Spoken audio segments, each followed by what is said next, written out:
Yep, you guys just load on up where that step is. Yep. Go on up. This fourth is sick. Yep, you can ride shotgun.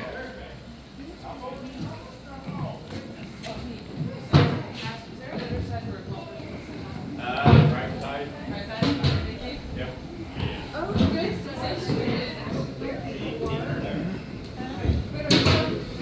Kae tumefisiana ama Tusikie vile panaenda.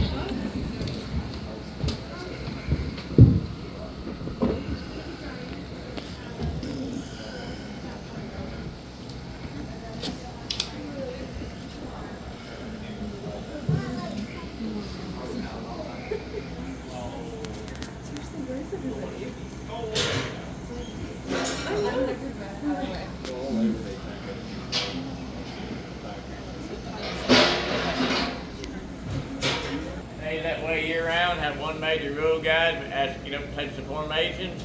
These formations are created from water. Our skins got oil on them, water and oil don't mix. Takes a long time for this stuff to grow and form. So, you guys ready to go see the cave?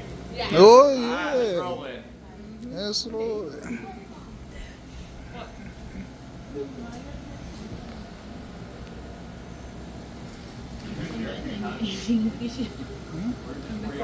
In English amesema hiyo cave it has taken usiguze because zako ziko na oil na yani it's gonna be contaminating.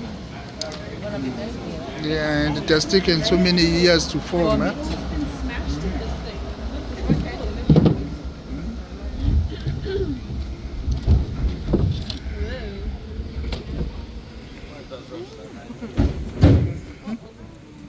These are Great Depression's going on, not a lot of jobs, not a lot of money. Owner of the property decided he's gonna put some gardens in here, he'd grow them, pick them, take them up to Springfield. And button top, sell them at the farmer's market to make ends meet through the hard times. Do what you gotta do to pay the bills. Yeah. Yep. This cave was actually discovered in 1862. A gentleman named John Knox was out hunting with his dog. His dog ran a rabbit in a hole. He kept this place a secret, guys, for 5 years. What's going on in the 1860s? Civil War. The armies and militaries are looking for caves. Anybody know what they're looking for in the cave? Okay. Bat guano, bat poop. You know what you use bat poop for? Gunpowder, guys. Boil it out to get the nitrate out, potassium nitrate. But he kept this place a secret. 5 years later, he runs an ad in the Springfield paper.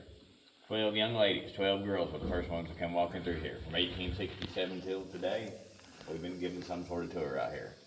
1920s is actually an underground nightclub, speakeasy, during Prohibition. 1960s, they put a stage in here, had all the country music stars in here. Buck Owens, Bobby Baird, Tom T. Hall, Ray Price, Sonny James, Lefty Frizzell. All the classic country stars performing here in the cavern.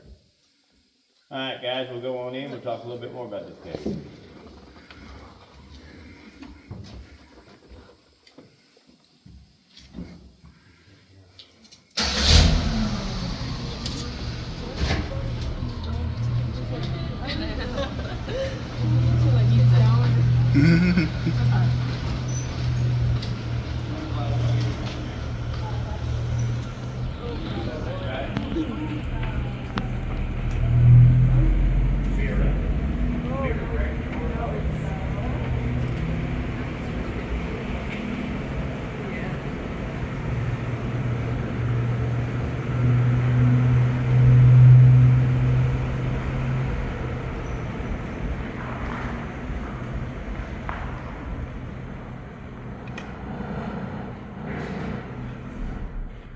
Here's the stage. 1920s, guys, the bar was set right here along this rock. Out here in the center was a dance floor. Had the card table during the speakeasy days, during the Prohibition era. Put this stage in here, had all the country music stars. Anybody want to sing in here? It's beautiful. You get a church group, church choir singing Amazing Grace, or a group of kids singing Your Grand Old Flag, guys, it's beautiful. It's a natural amphitheater in here.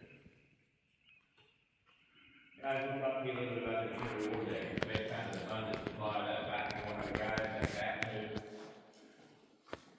Back in them days, there was a bucket, or a shovel, or a scoop. Whatever they would have had handy, guys, get shoveled up. All that cave floor, all that dirt, all that soil, all that poop,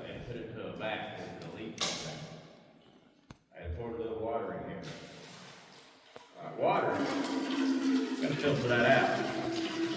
That water's not gonna be in pure form anymore. That water's gonna have a little bit of a fertilizer element in it.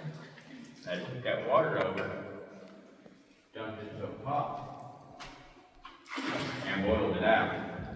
And what was left was a white crystal called potassium nitrate. You add potash, charcoal, and sulfur, boom, you're on your way to getting gunpowder. Yep, a lot of caves were known as saltpeter mines in Kentucky, Tennessee, Virginia, Pennsylvania. Missouri was a border state, guys. We had north and south borders here. All these formations, guys, they all start as that water's dripping down from the ground, leaving that calcium deposit behind forming calcite. They all grow at about a cubic inch every 100 years. That's not an inch long either, that's an inch in volume. It's like melting ice, you roll it, you coat a paint here, so they get right after it, okay. They actually start out with what we call a soda straw or a straw. They're actually hollow, clog up, they'll continue to grow as they stalactite. A good way to remember that is they're held tight to the ceiling. If the water takes a track along an angle, you have what we call cave breakers or cave curtain forming.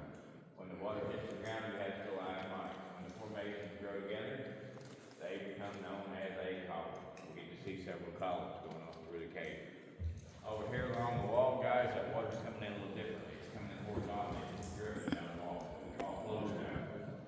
Picking up a little different mineral. Kind of got a orange ground skin. What's this? Picking up iron, guys. Iron oxide. That iron, that water mixing is essentially calcium hydride.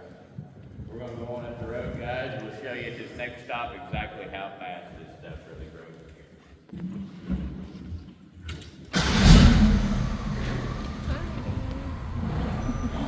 Oh man, I forgot. I have to hold still. Moving till we stop.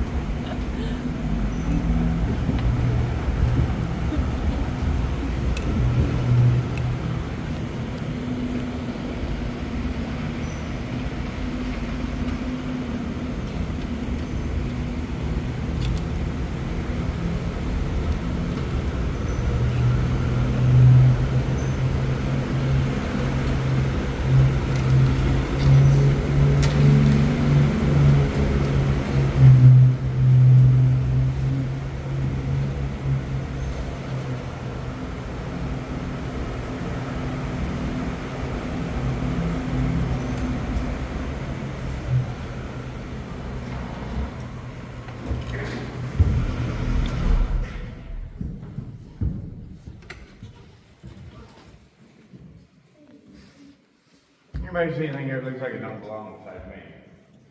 What is that? It's a well. Water well, 1941. They know the cave was here. They didn't plan on punching that hole in the ceiling, but well, guys. Yeah. It's about 2 steps off. 15 foot on the other side of this wall. 10 or 15 foot, we'd never known anything about it. But the day they drilled this hole, guys. Pardon me.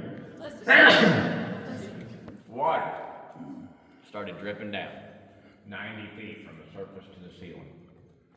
We had the beginning of stalactites starting to form up there. We even have oak tree roots coming down looking for water. Another interesting fact is this pipe ain't supposed to be this color. It's cast iron, 6-inch cast, it's black. That's 83, 84 years worth of growth forming around this. If that's 83, 84, how old are them curtains in front of us? Hundreds, thousands, millions? That water's actually 50 foot below us. We're going to go on up the road, we'll take a look at the cave in its natural state. What is the natural state of the cave? Dark. Anybody scared of the dark? Scared of the dark, just close your eyes, you won't notice the difference.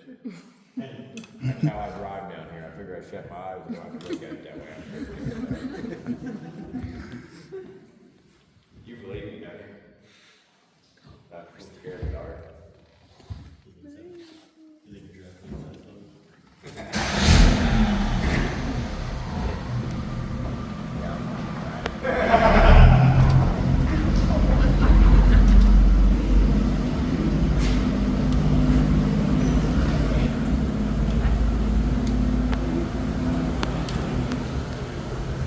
Yeah.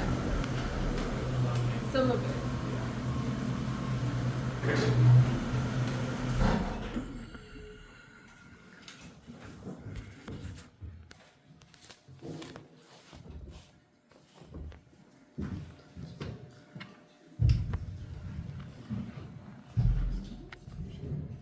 right, guys, we talked to you about the twilight zone. We're in this area we call the midnight zone, the dark zone. Only two places on the planet you can achieve this. That's in a cave slash mine or in the deep levels of the ocean. It'll be so dark you can put your hand in front of your face and you won't be able to see it. Your eyes never adjust down here. Don't care how long you're down here. We ask if anybody has any phones, cameras, electronic devices, just turn them off or turn them over for a moment. Here we go. On three, guys. 1, 2, 3. Pretty dark in here, ain't it? Now you can pick your nose and nobody know it. And we're picking your neighbor's nose now. Guys, this here is a cigarette lighter. This is roughly what a candle would have gave out in the early days. Who wants to go get candles and continue the tour? My driving might be a little scratchy though. Driving's racing, they say. 1887, guys, we got electricity out here. Fourth cave in the world to have electricity. We had electricity for the White House even did. 1891. First cave west of the Mississippi. The first one was actually down in Dunbar, Tennessee, just northwest of Nashville, down around Clarksville. They've been about a few months. Actually reported there were more people in them early days coming out here looking at the light bulb in the cave. Everybody knew what rock was. Nobody was interested in rock. They wanted to see that electricity. And we ain't always had it. We take it for granted. Like there are places that didn't have electricity in this country till the 30s and 40s, guys. I've had folks on tours talk about their folks, their grandparents coming in to do the REA work and WPA work, bringing electricity to the Midwest and South, guys. They had no steam power generator out there, no steam engine out there. Build a fire in there, cause that water boil. Guess what happens if somebody lets the fire go out in the steam engine? You got people in the cave. What happens if the fire goes out in the steam engine? You better get your candle out. You better pack a candle and a lighter with you. Or a book of matches. 1930s, they switched over, guys, to a battery-operated generator, Delco, powered by battery. 1887 to about the 1970s, guys, this here's how the old cavern looked. Don't get me wrong, it's beautiful, but it kind of reminds me of an old, farmhouse or an old bungalow house. Kind of got a dim lit to it, kind of brownish hue. 1970s, guys, they had a lighting engineer coming in, kind of revamped the place. They done what they called indirect lighting, theatrical lighting, theater lighting. Rather than going top down, they went bottom up. So just kind of watch how the cave kind of transforms, watch how you can see more of the beauty, more of the color, more of the texture of the cave. We're going to drive over a couple of sinkholes. Everybody like bridges?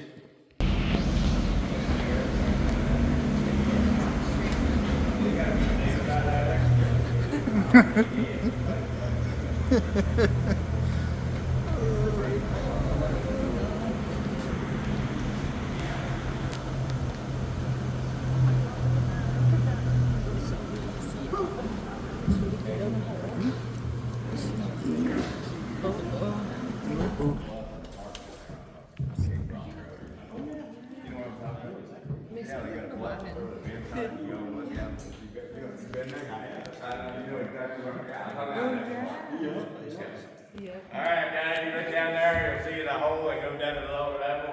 This cave has 2 levels. We drive a half a mile in on the upper level and half a mile back out. There's over 3 miles of lower level below. We have animals down there. We have the Ozark cave fish, crayfish, and salamander. They're down there in that darkness, guys. They're born blind. They have no eyes. Their skin grows over their face. They have no color either. No pigment, no light hits them. Snow White, albino. Here about 3 months ago, first part of June, we had about 8 inches of rain, about 24 hours, pushed that water level back up where these sinkholes were full, guys, and we couldn't drive in here one Sunday afternoon. Back in 2019, springtime, these rails were underwater by about 3 foot. Back in 93, they could both float and touch the ceiling in here. 93 was a bad year, guys. I was a young 8, 9-year-old kid back then. I remember my folks taking us up to St.